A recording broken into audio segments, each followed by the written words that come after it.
Happy Wednesday to you and you and you and you and you. Jarod will be joining us shortly, but I did want to get started. A lot of you are in the live chat already. Welcome.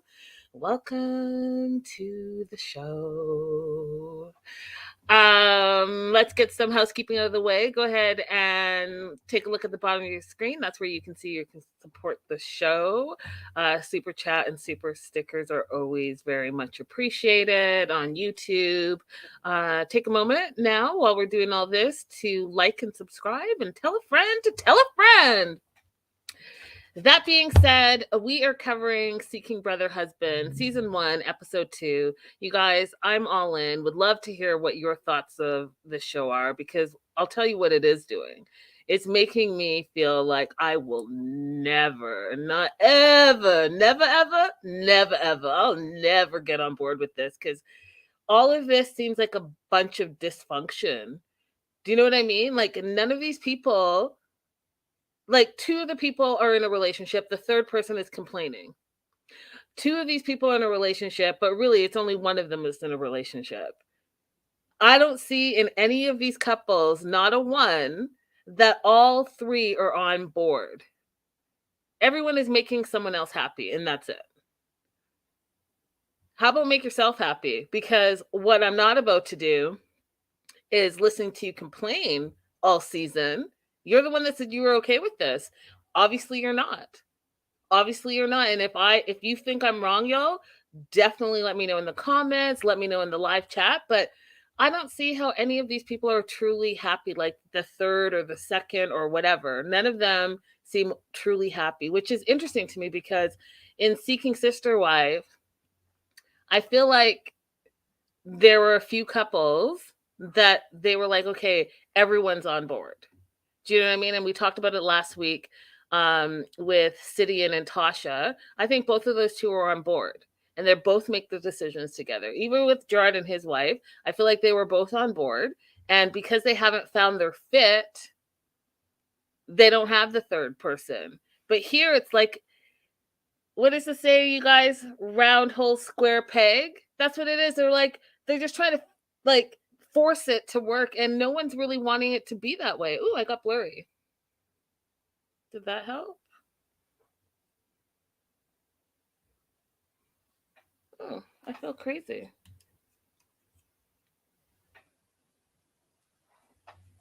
Bizarre. There, is that better? No, it's not. Why am I blurry all of a sudden? Oh well. Shout out to C Cruz. Holla! I find this very odd. Should I hold on? Still blurry. Talk about last week we had volume difficulties. This week now the camera's all messed up. I don't know, you guys, what it is. Is that better?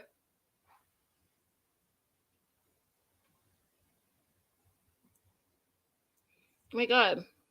I'm totally distracted by this.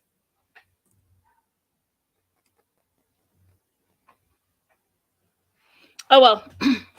Maybe it'll sort. Oh, look, it just sorted itself out as I was saying it.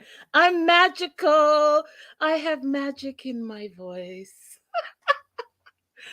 All right, let's get started. We're going to start talking about Kenya, Carl, and Tiger. And if you guys don't remember this couple, let me go ahead and pop them on your screen real quick. Kenya's in charge, y'all. It's whatever Kenya wants, Kenya's going to get. Carl and Tucker are just literally living in her life. That's it. That's all. That's it. That's all. Pineapple Express, thank you so much for the super sticker, for supporting the show. I totally appreciate you.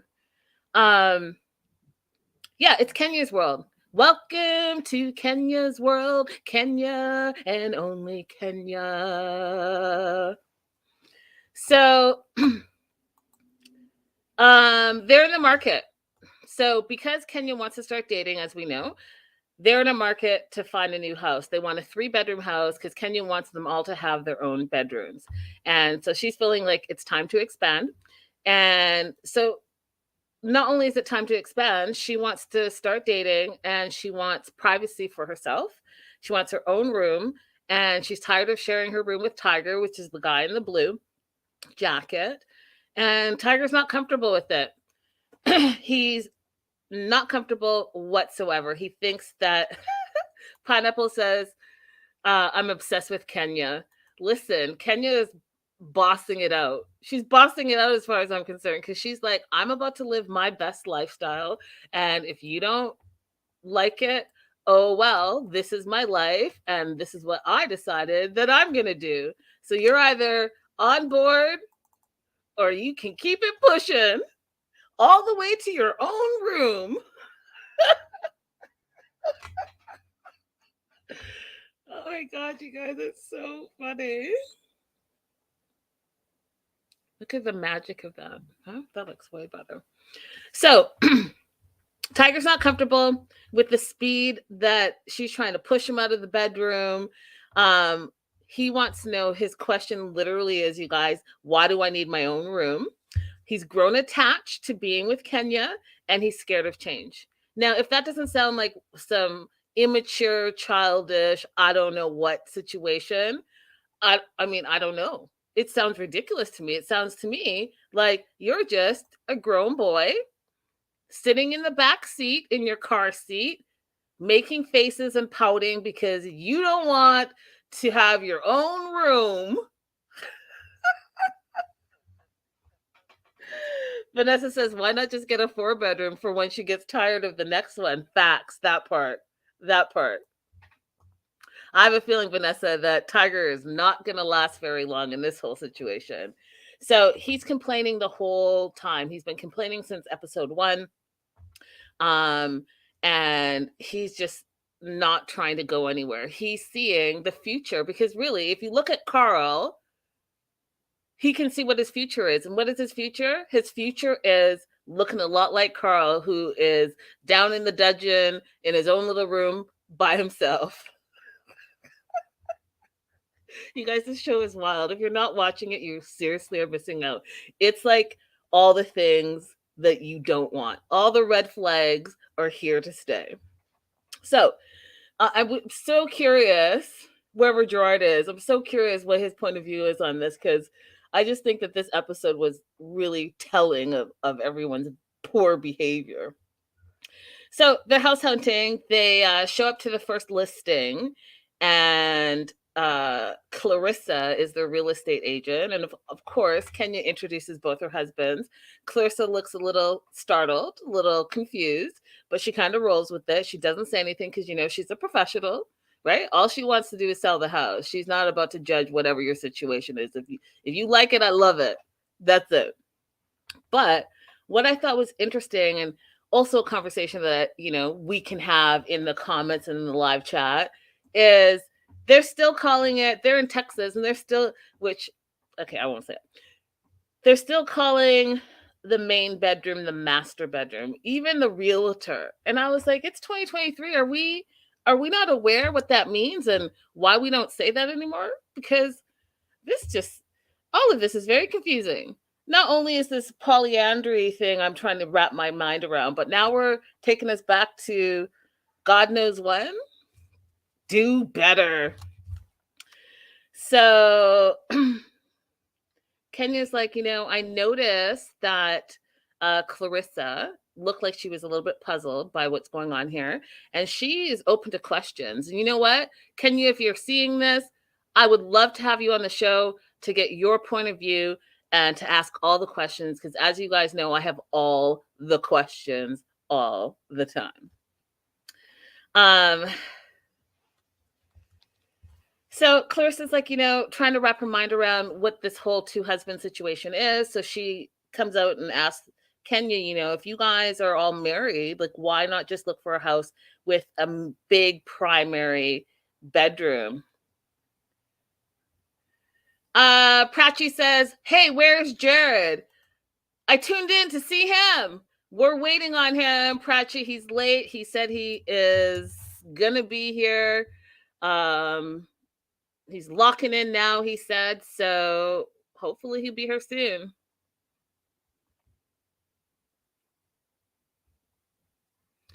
I think I just answered your question. So is he going to come on? Yes, Prachi, I believe he's coming on. He said he's coming on. That's what the text said. So in the meantime, enjoy my face and voice for now. So, Kenya, come on the show. Thank you, Vanessa. I'm here for you, Linda. Thank you, Vanessa. Kenya's ready for questions, and I have the questions. And so she's like, you know what?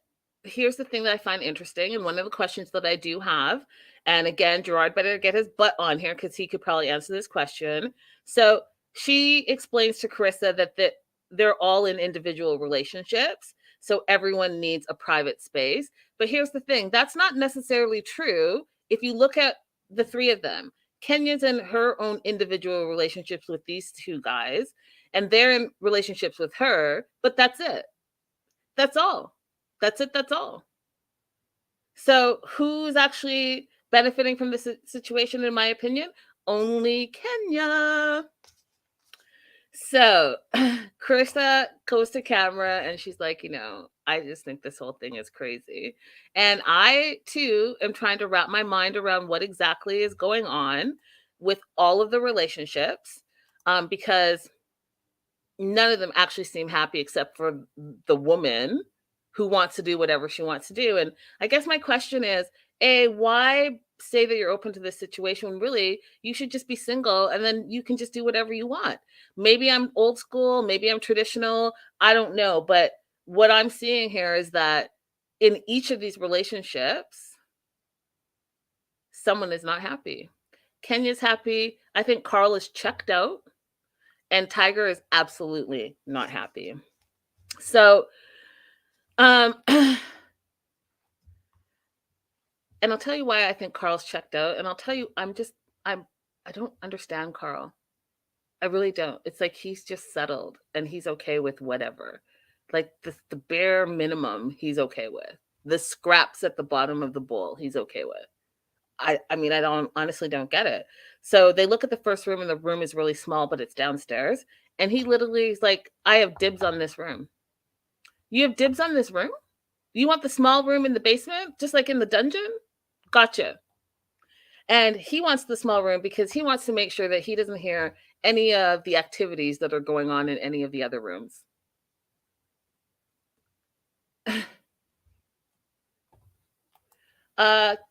Pineapple Express says, I don't know if they're I don't know if they're intentionally not mentioning it, but Kenya's first husband does date other people too, according to the extreme relationship shows they were on. See, that makes more sense. And also too, I feel like if you saw last week's episode with Jarod, he alluded to that. And I think there's so much more to this situation. Do you want to know what I think?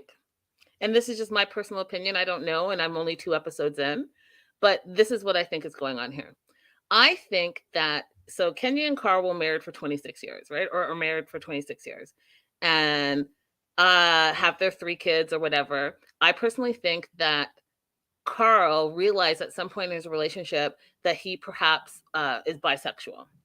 And I think Carl doesn't mind the fact that they're not intimate very often, and she's got a whole other boyfriend / husband, because he's not really a husband, he's a boyfriend, right? Because you can't really be married to people and they haven't done the commitment ceremony. So I think that Carl goes outside of the marriage and, you know, has his needs met elsewhere in a same-sex relationship. That's what I think. And that's why I also think that Tiger is having the biggest problem of them all, because Tiger actually really wants to be with Kenya and he didn't think he was going to get replaced. But like I said last episode, I think Kenya hits a 10-year or 12-year mark and then she's like, done. She gets bored and she wants to move on. That is my theory. It's only my theory. I don't know yet. We'll find out. But Pineapple Express, that's what I'm thinking.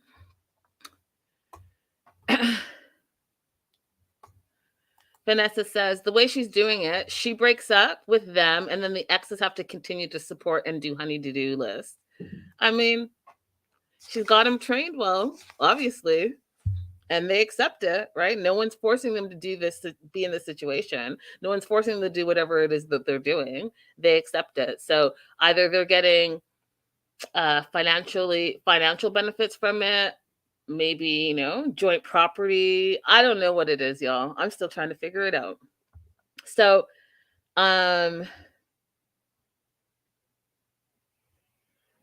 they tour the rest of the house, and the house is a little too small, right? Because it looks like Carl and Tiger are quite tall, big guys. And so the 3-bedroom, 3-bathroom house is a little too small for them.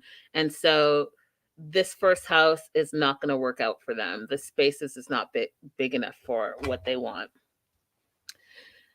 Kenya wants to move within the next 3 months. She is on a mission, y'all. She is like, I am not single, but I am ready to mingle. Oh, look who it is. Look who's tardy to the party. He's getting set up, you guys, so I'm going to give him a minute. And when he's ready, I'll pop him back up. Oh, is he ready? You ready? Testing. Can you hear me? I can hear you. Yes, there's a microphone involved.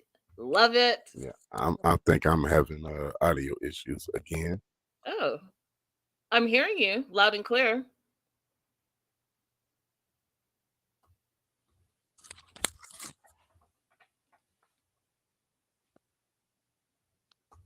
Okay, so while Jarod gets situated, I'm going to go ahead and continue to talk about Kenya and how Kenya's like, listen, I don't got a lot of time. I'm really trying to get my boogie on. So I'm going to go ahead and get my boogie on. So y'all, meaning Tiger, because, Carl doesn't care. You have 3 months to get out of the bedroom. You have 3 months for us to find another house that's bigger so that I can have my own room, so I can go on dates, so I can bring my dates home while y'all are in your own room by yourself. I don't know what, curled up in the bed in a corner, reading your books, looking at your Pokemon cards, playing video games, whatever it is you're doing. But you're going to go ahead and do that on your own. And when you do that on your own, I, on the other hand, will be moving and shaking and moving.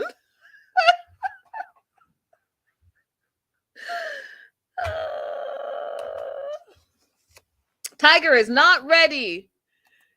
Tiger is having a tantrum in the back seat. Tiger is like, you know what? I want a ceremony. I want a commitment ceremony from Kenya, first and foremost. And if you don't do that, then I'm not moving out of the bedroom, which is such just a spaz behavior. I just find it so immature. I find him immature, and he's like, what, 39? I find him very immature. But I get it's coming from his own insecurities. I get it's coming from jealousy. I get it's coming from a place where he feels like he is being replaced. Yet again, I ask myself, well, then why are you in this situation? Why did you say you were okay with this type of lifestyle if indeed you're not okay with this type of lifestyle? And then I sat back and I said to myself, you know what it is? It's because he got comfortable. He has been with her for 10 years, not married, no kids, just like the permanent side guy.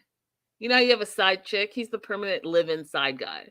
And he's had all the fun because I already told you my theory about Carl. So he gets all the perks, gets to sleep in the main bedroom with his boo, got comfortable, and then Kenya said, oh, hell no, I'm shaking it up. I'm bored with you. I'm bored with you. I'm bored with the way you complain all the time. You're like a little child. You're like whining and complaining if you don't get your own way. And so I am going to put baby in the corner. Y'all, I'm on one today. I did not get enough sleep. So I am on one. So, yeah. Tiger says he's not moving. He's not moving out of the room unless he gets a commitment ceremony. That and only that before he will even think about moving.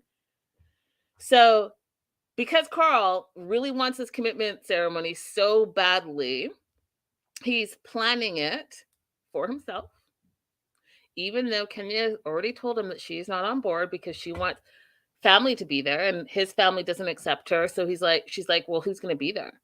Right? Like, what are we doing this for? And he's like, well, I am having a difficult time with this. I am not ready, and you are moving too fast, and 3 months does not give me enough time. I can't imagine having to plan this ceremony and move within 3 months. That is too much for me to do. Oh, Lord, shut up. Go ahead. You're in financial planning, Tiger. Go ahead and get someone to plan your wedding, a wedding planner. Go ahead and get some movers. Like, what is exactly it is that you can't balance a move and a ceremony? What you're really doing is having a temper tantrum, and it is not a good look on you. You look like a big grown child in the back seat.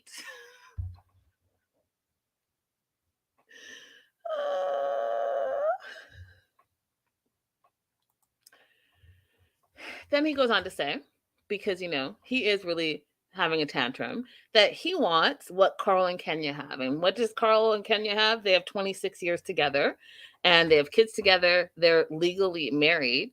And he's just, like I said, the side guy. And he wants some way, somehow to show that, you know what, we're going to be together forever. So let's go ahead and have this non-legally binding ceremony so that you can show me that you are committed to me forever and ever and ever, ever and ever, ever and ever, ever and ever, ever. I mean, honestly, Tiger, your non-binding, non-legal ceremony is just words. She's already telling you with her words that she's not interested in doing this. So can you imagine her having this ceremony and her heart and soul is not into it? Yeah, she can say the words like, hey, I'm committed to you. Yeah, I've been with you for 10 years, but guess what? I'm still going to date. I'm still going to replace you. I'm still going to find a new guy. And I'm going to stay in that room with the new guy. So just like how Vanessa's like, why not get 4 bedrooms so that when she gets tired of the third guy who's actually not even there yet, but looking at her track record, it's looking like she gets bored in the 10 to 12 years. So she's going to find herself maybe a 20-something, maybe a 30-something. And in 10 years, when homie has not reached his peak, she'll be like, okay, move on over to the next, to the left. No, just joking. Kenya's annoyed. She's annoyed with Tiger, and I was annoyed with Tiger as well. Because she's like, why do we need a wedding? Where's this coming from? Who's coming? We're going to have a ceremony to a bunch of empty space. Like, that looks ridiculous and sounds ridiculous, and I'm not on board. Tiger feels like she's being selfish with having that behavior and having that attitude towards it. And he's just confused, and he's frustrated, and he's jealous, and he's insecure. And again, my question to you, Tiger, is why did you say you were okay with this if you indeed are not okay? Jarod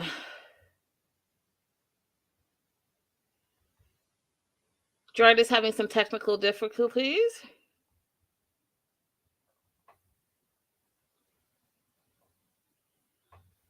Hopefully he will be back. But in the meantime, I am going to keep it pushing. All right, we are moving on to Elisa and Mike. My overall thoughts of Elisa and Mike is I think Elisa just doesn't like her husband. I think she has buyer's remorse or wedding remorse or how else can I say it? She has vow remorse. There you go. She has vow remorse. I don't think that she wants to be with Mike, and they've only been together for 4 years. She is bored of him, and he is not her type, and she wants her type. And she even said it. She wants a husband and a boyfriend. And what is wrong with that? So she has a date with Isaac. And Mike I don't know if he was being obtuse. I don't know if he forgot, because last week you looked at her dating profile, so you knew she was on a dating site. And when you're on a dating site, then you're probably going to meet people. But he asked her, where did you meet him? And does he know you're married? Okay, so again, how is this a polyandry lifestyle? Because it's sounding to me that, Mike, you're just being okay with your wife wanting to date other people. And I guess my problem with this is like, why should someone settle for something and not have it all? Why do you not deserve to have 100% of that person's attention and love and devotion and all this stuff? Because I can understand if you really are into it and you're like, hey, this is going to be great for us. Maybe it's an open marriage where you both can go do whatever you're going to do. I don't see how Mike is really on board, because he keeps questioning everything and he's not okay with everything, just like Tiger. So, he's feeling a little insecure. So he's like, does Isaac know that you're married? And she's like, yes, that's the first thing that's on my profile. And he's like, well, I'm just asking because I want us to be on the same page. And he then says, well, what do you like about Isaac? Which to me sounds like, oh, jealousy. Jealousy. What do you like? And mean Elisa says to her husband, well, I like him because he's creative, he's a painter, and he is the opposite of you. Elisa, just go ahead and say that you don't want to be with your husband anymore. Go ahead and say that you don't like him. You don't like his personality. You don't like his style. You don't like anything he stands for. You like everything that's opposite of him, and literally said it to his face. Just go ahead and say that. So Mike feels concerned. Obviously, Mike, you should feel concerned because your wife doesn't like you. He feels jealous. Obviously, you feel jealous because you're really not on board with this polyandry lifestyle. You're just doing it because for some reason you don't want to lose your wife, even though she cheated on you just before you guys got married. And so she is showing a pattern of behavior. A pattern of behavior. But if you're okay with it, then hey, who am I to say anything? But what I don't want to do is have a whole season of you complaining and being insecure and jealous because you really don't want to have this lifestyle. But oh, here we are. So he's concerned, he's jealous, he's insecure, doesn't like it that she's going out on a date, but she's going to go anyways. So she's meeting Isaac at a brewery. This is Isaac. Isaac so far likes her vibe. They're kicking it. They're getting to know each other. He asks her, what is it that you're looking for? And she says to this guy that she's looking for someone who's open-minded, fun, self-aware, spontaneous, free, all the things that Mike is not, which is literally what she said. So not only to his face did she say, I don't want to be with anyone that's like you. She says on her date, I don't want to date anyone like my husband. You guys, none of you think that's red flags? None of you have a cause of concern for any of this? Blows my mind. Blows my mind. And we flash back over to Mike, who is at the house to camera saying that, yes, indeed, he's feeling jealous. Surprise, surprise, I just said that. Yes, indeed, he's feeling insecure. Oh, surprise, surprise again. And it's not the fact that he doesn't want her to find love, because he thinks that would make him selfish and controlling. Listen, you obviously do not want her to find love because you constantly are complaining. You haven't dealt with your jealousy issues. You haven't dealt with your insecurity. And yet you're saying you're on board and you're literally not on board. Okay.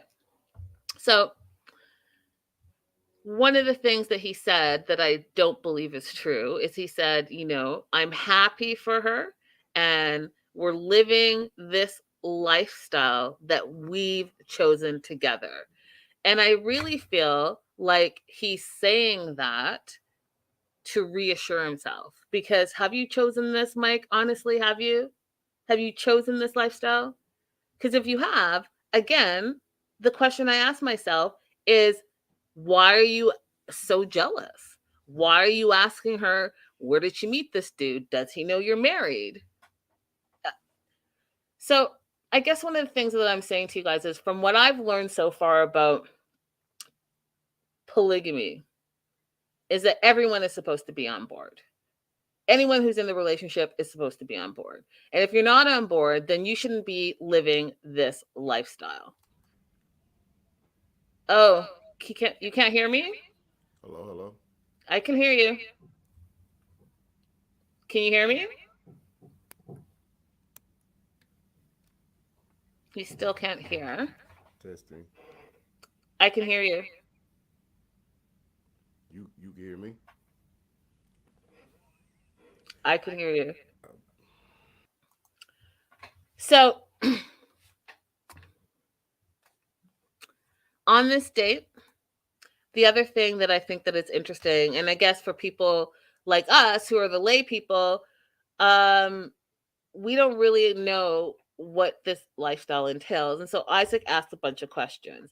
Isaac thinks that basically what Elisa wants is a friends with benefits, a side boy, and he is okay with that. He, quote, says, I am the other guy. He's used to being in relationships with women that are not necessarily available. They're married or spoken for, and he's okay with that. He likes to, like he said, paint them and then jiggy jiggy and keep it pushing. So he's thinking that this whole thing is about having sex. He talks about how his love language is touch. And then he literally asks her, is sex part of the factor? Is that the reason why you want to go outside of your marriage? Like, are you basically not happy with that part of your relationship? And is that why you're seeking other partners? And she's like, well, no, I'm actually looking for another relationship, which I think is major. Listen, y'all. Elisa is not wanting to just hit it and quit it. She wants a whole new relationship. She wants a whole new relationship.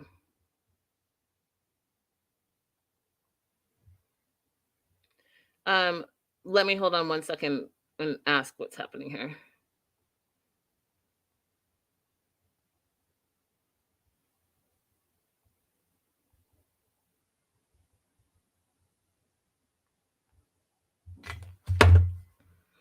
So again, why are you in this marriage? If you really want a whole other relationship, then why not just go ahead and let Mike find someone that wants to be with him 100%, and then you can go and do whatever it is that you want to do. Oh, unless, let me see. Could it be that Mike is providing all your other needs, like financially and other, and so you don't want to lose that part, the economic part, but you also want to go and do what you want to do? Vanessa says she's interviewing replacements first. That part. You're right. She's like, you know what? I'm not going to leave this stability until I found who I have. And Robert says, hello from Montana. What up, Robert? Whatever happened to just cheating on your wife? Now, Robert. What up, Midwife Crystal? Hey, girl, hey. So, because Isaac, the date, this guy right here, all he was doing was talking about sex and not about a relationship, she wasn't feeling him. So she goes home, tells Mike about her date, says, it wasn't that great and there was no connection. And if you could have seen Mike's face, I should have taken a photo of it. He was actually happy. Like, his face said happy. His words said, oh, like, come on.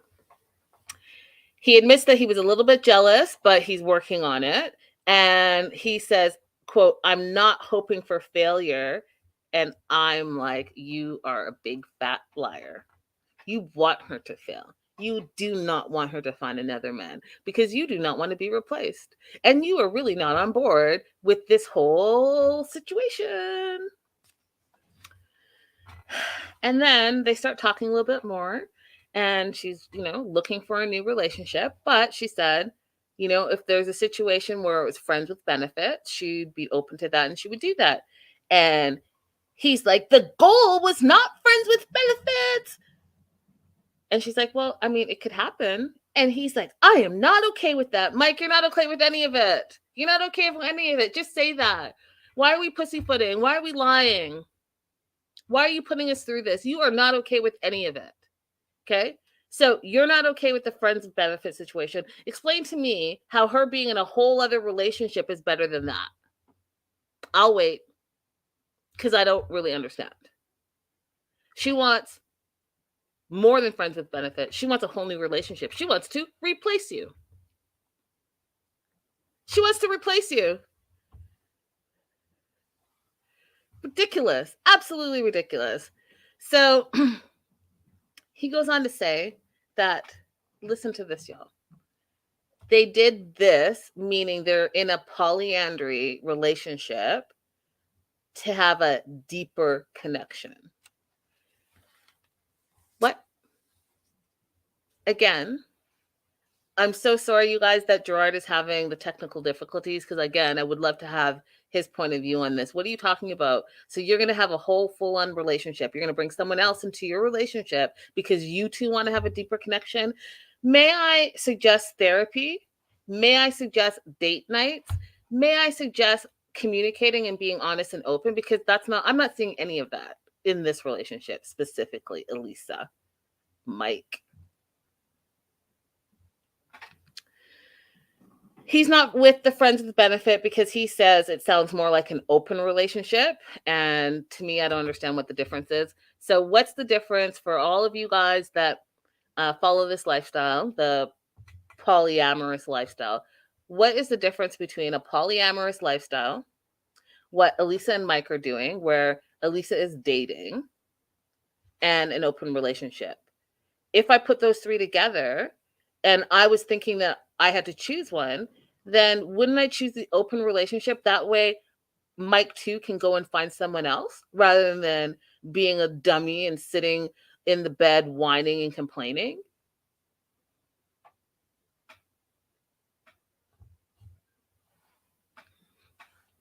I don't get it. I don't get it. Seems weird.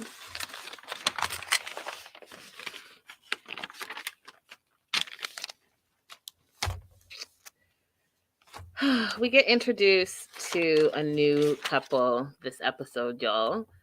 A new couple. And this couple is just as problematic. Chara, Patrick, and Noble. Chara's 43, Patrick's 47, and Noble is 39. Patrick is on the right, Noble is on the left.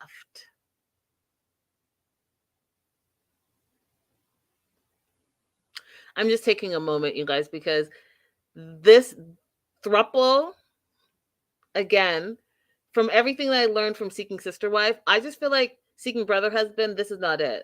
And if this is a whole different way to do things, then say that. Because I just feel like no one is happy here. Like, no one. So, Chara is an artist, and Patrick, who's on... Oh, wait. Patrick's on the left. Patrick's the guy with the patterned shirt. That's Patrick. And Patrick's her husband. They've been together for 13 years. They met while she was working as a CPA, and he came in to do his taxes. He gave her a wink and a wink, and they started dating. Noble, who's in the green here, she's been with him for 2 years. He's, quote, the other man in her life. And if you ask Patrick, her husband of 13 years, whether or not she would have a boyfriend. He never thought that that would happen. And I would think that no one who gets married would think that, right? So they didn't start off as a polyamorous relationship, which also I think is something important to note in this whole show, is because it doesn't seem like any of them started off this way. And then all of a sudden something changed in the relationship. And they're like, instead of leaving each other, we're just going to go date other people. I don't really know if that's what the lifestyle is really supposed to be about. Again, I have questions. So Patrick was like, I didn't think this would happen. But 4 years ago, so don't forget they were 13 years married, right? 4 years ago, something happened with Chara where she got in a car accident and couldn't talk. There was a lot of stress and strain in the relationship. And I guess as she was healing, they withered apart. The fire and the spark in the relationship wasn't there. And the sex went down. Now, here's where the timing is not timing for me. The math is not mathing for me, because here's what happened. They say the fire fizzled out because both of them didn't put in the work, right? And they got comfortable. And then they were in a marriage, sexless marriage, for 10 years. Now, so you're married for 13 years. You didn't have sex for 10 years. So that means what? Like the first 3 years you guys were happy and healthy and compatible in all ways. And then the last 10 years of your relationship, nothing.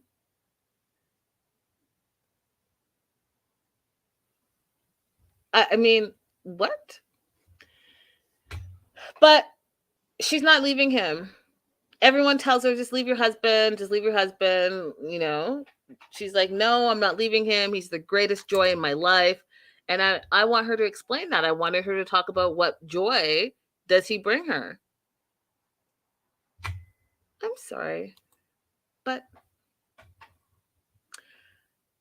all you guys that know me and follow me and watch my shows, A, I appreciate you guys and thank you so much for the support. But B, you know that one of the 4 things that I say that is absolutely important, and anyone who says that it's not is a dang liar. Okay? Sex is important in a relationship. In any healthy, happy relationship, sex is important. It's what separates you from just being friends with someone. So if you can explain to me how you're married to someone for 13 years, and out of the 13 years, 10 of those years, you guys didn't have sex. Sounds to me like you all, and not because of any, health reasons or whatever. You just didn't. You grew apart. You became comfortable, and y'all don't want to have sex anymore. Sounds to me like that's your best friend. That's your best friend who's your platonic friend, and now you have a boyfriend, and your boyfriend's name is Noble.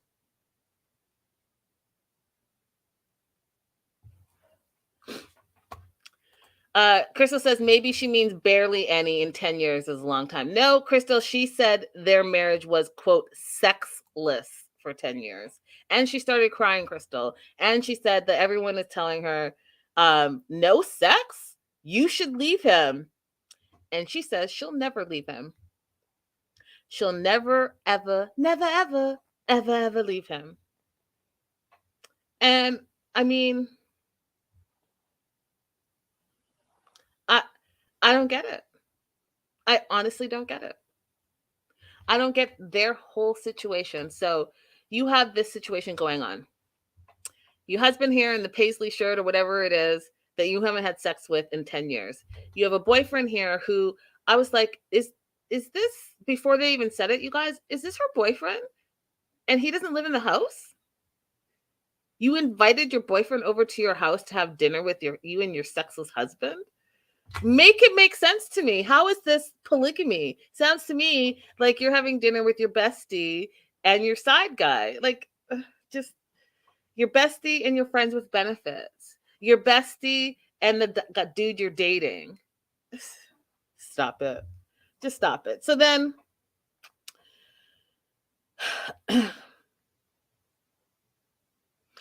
I just don't get it. So she met Noble at a retreat, she says. And okay, so first of all, this is her husband, if you can call him that, 10 years married or 13 years married. This is her husband, way back when, photo when they first met, were first happy. I'm thinking this is probably in the first 3 years when they were still having sex, because after that, there was no sex in the marriage for 10 years. This is Noble, who she met on a retreat. And what she likes about him is that he's carefree and lives by the seat of his pants. He is a comic book creator. And so she's happy with him. Now, you say you like those things about him. You say you like he's free spirit, he flies by the seat of his pants, he's carefree, but then in the same breath, you're complaining that he is not acting as if he's in a long-term committed relationship. He's acting like he's single. Well, you guys, he is single. He doesn't live with you. You're not committed to him. And so should he not act single because he is? It's very confusing to me, you guys. It's very confusing. So Patrick, her husband, says he's okay with this situation. And why is Patrick okay? Is because Chara gets, quote, her needs met, and he gets to work, and he said at peace, but I'm going to say in peace. He gets to work in peace and focus on his business at hand. Now, I have another theory, you guys, about Patrick and Chara. Okay? I have another theory. So I'm just going to say, what heterosexual man do you know who is like, yeah, it's cool that I don't have sex with my partner. No big deal. I'm just really focused on work and I can work in peace. Oh my God, you guys. What? What?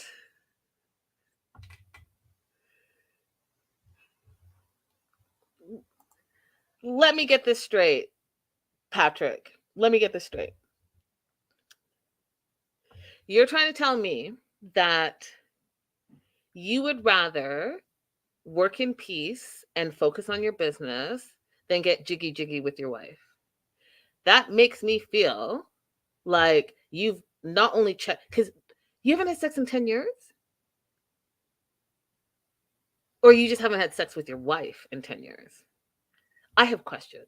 Because clearly, Chara's had sex outside of her marriage because she's having sex with Noble. But what are you doing, Patrick?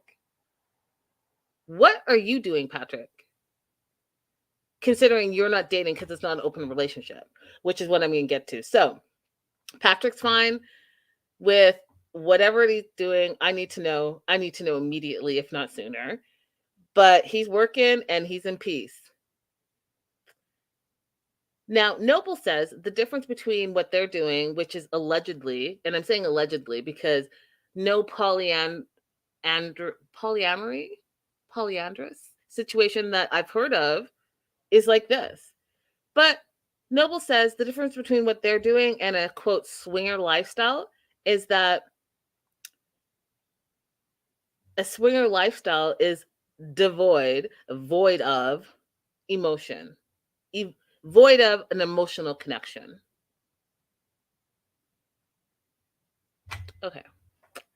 So again, I'm confused. And so if you all can help me, please do. But I'm confused. So you're saying a swinger lifestyle is void of an emotional connection, but then you all are married for 13 years. And I guess you're just emotionally connected because you're not physically connected. And then you throw in Noble, who is, I still don't really understand what his situation is. He don't live with you. You all kicked him out during the pandemic because guess what? Even though Patrick doesn't want to have sex with his wife, he doesn't want to hear his wife having sex with Noble. Make it make sense. Someone, anyone, everyone, make it make sense. I absolutely needed Jarod on this video, and I apologize, you guys, and maybe next week he will not have any issues. technical issues and he will be back, but here we are. And so thank you for bearing with us and thank you for being here anyways. So what is it? Someone please explain it to me because I'm not understanding what's happening here.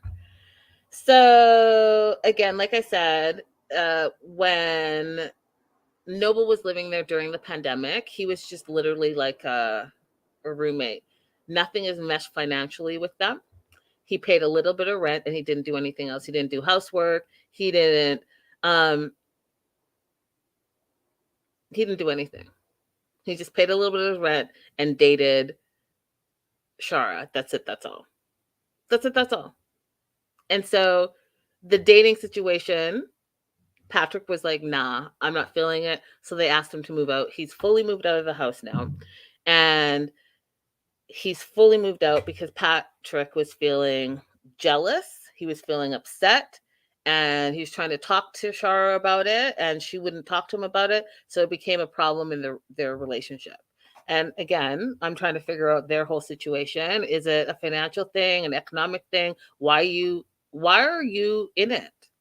Honestly, unless it's just like that's your bestie and you're comfortable with them. I'm trying to figure it out. So Chara feels that ever since Noble moved out, they've drifted apart. They don't spend the same amount of quality of time together, obviously, because they don't live together. And so she wants to see like where they are. So they go for juice or coffee or whatever you want to call it. And Noble really wants to get back to where they were. He wants to be close to her. He feels like they have a connection. He feels like he sees his life long term with her. And she had the best line. This is the best line. And I want all of us to use it for anyone who is not serious about us. This is the line of the episode. She's like, well, I mean, I don't know if she doesn't know if she wants to get back together, you guys. She doesn't know. And why does she not want to get back together? It's because, quote, she thinks that Noble is more of a fling and not a ring. More of a fling and not a ring type of guy. And that is not what she's looking for.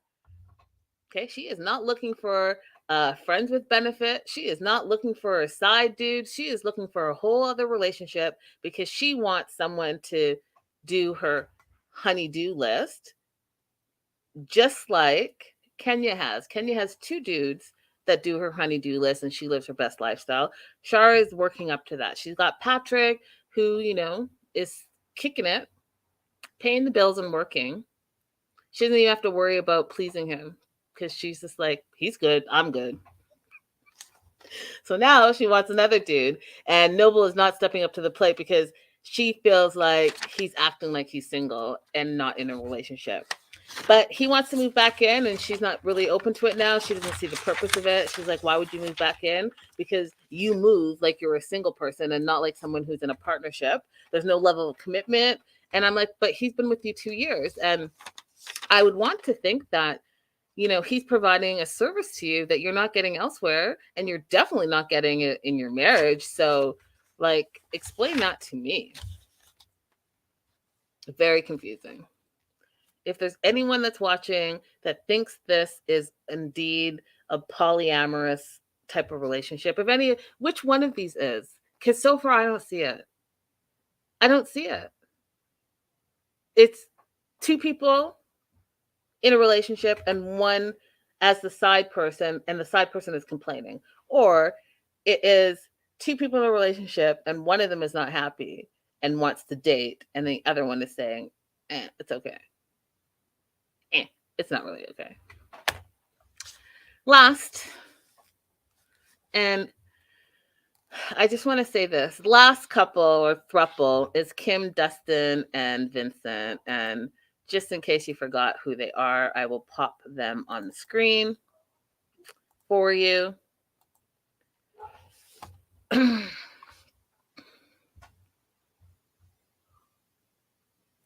Okay. I want to tell you guys this for the record. Vincent just needs to move on. Vincent is too handsome to be dealing with a relationship that he doesn't feel comfortable with. He does not want to be in a polyamorous relationship at the very least. Okay. He doesn't want Kim to date other people. He's besties now, apparently, with Dustin. So that's why he sticks around. But he's not comfortable with still being with Kim if Kim wants to be with other people. And I think that that is okay. Go ahead, Vincent, and go and date someone else. I'm trying to figure out why you're sticking around and mulling over this when you clearly are saying what your boundaries are and what you are and are not okay with. So why again are we here? So Kim says her relationship with Vincent is up in the air, but he's bros with Dustin now. They're like besties. And so Dustin hopes that he's going to be able to still be friends with Vincent because, you know, that's his bro. And we already know that Dustin has settled. He realizes, and he even said in the first episode, you guys, you can go back and watch it for yourself, but he said he saw his wife falling in love with someone else. And instead of like losing her, he decided to say, hey, yeah, you can go ahead and be with whoever you want to be with, but just don't leave me, which I just think is wild. So Dustin hopes that they'll stay friends, and he realizes that his self-love is about self-love, and he can't expect Kim to make him happy all of the time. He has to make his own self happy. And so, you know, that's true. You should love yourself and all of that, but you should also love your partner, and your partner should also love you. And you should get some fulfillment and joy from your partner and not have to be just thinking about how you're going to make yourself happy, because then you could just be happy and single. How about that?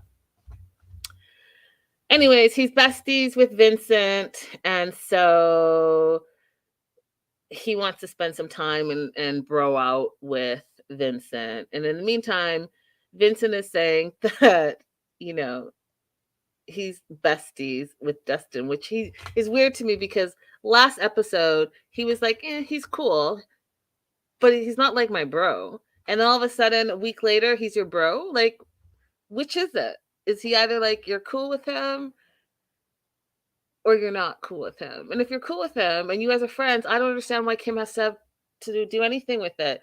You break up with Kim, you still stay friends with Dustin, and you keep it pushing. What's the storyline here? Because it's clear you don't want to be in this throuple.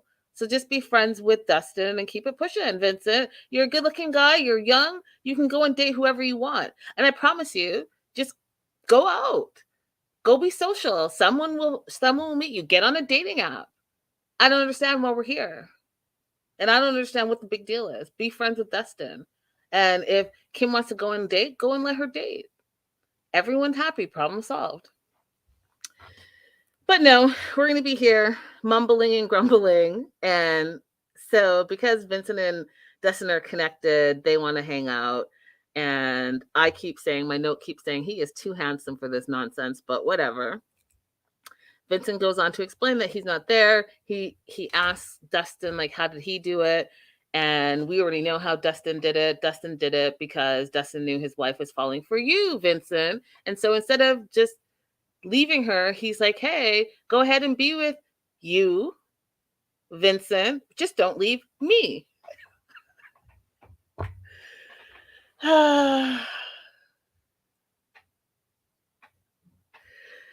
Robert, I see you. I can't help you because I'm absolutely not a therapist, so I do not want to give you any advice. What I would say is that you and your wife perhaps can talk to a certified therapist and figure it out from there. I wish you so much luck and joy.